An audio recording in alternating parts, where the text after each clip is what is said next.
Start in Special Civil Application number 2566 of 1997. Also, the petitioners have claimed the benefit of the government resolution dated 17/10/1988 on the ground that it was applicable to the Forest Department and prayed for a declaration in para 11 within bracket A of the petition that not extending the benefits of the said resolution to the petitioner employees was unjust, arbitrary and violative of Articles 14 and 16 of the Constitution. Stop.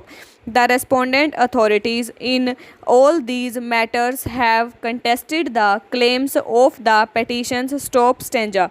In civil application number 4715 of 2003, an affidavit in reply has been filed on behalf of the respondents numbers 1 and 3 contending that Forest Department was not an industry within the meaning of section 2 within bracket J of the said act. Stop.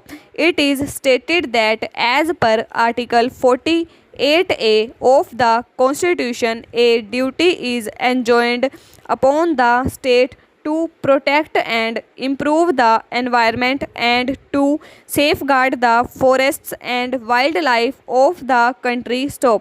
It is therefore contended that the activity of protecting and improving the environment and safeguarding the forest and wildlife was an essential part of the sovereign function of the state. Stop.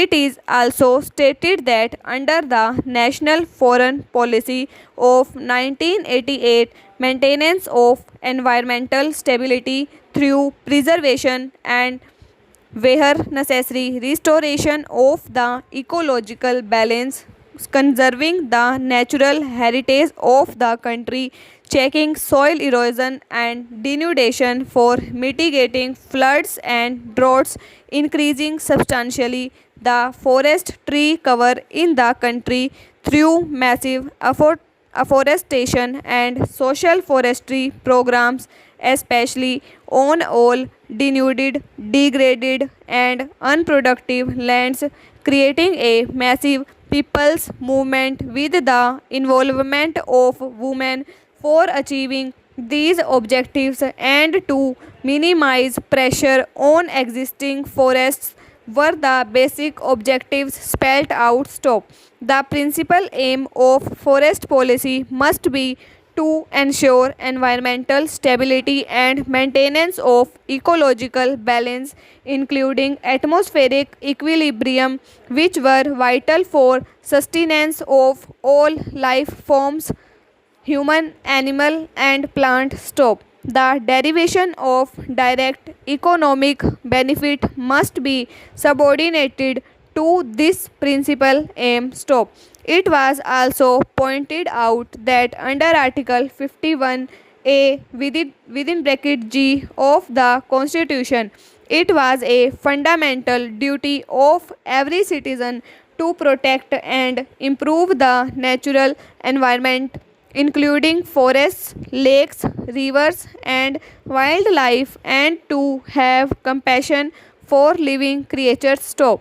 It is therefore contended that the aspects of environment, ecology, forest, and wildlife are required to be dealt with separately and distinctly from welfare activities of the state, and the state was under the constitutional obligation to discharge these duties. Stop.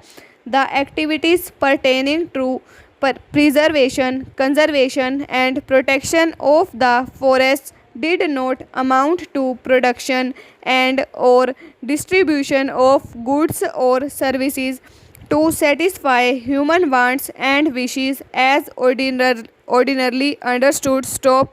Over.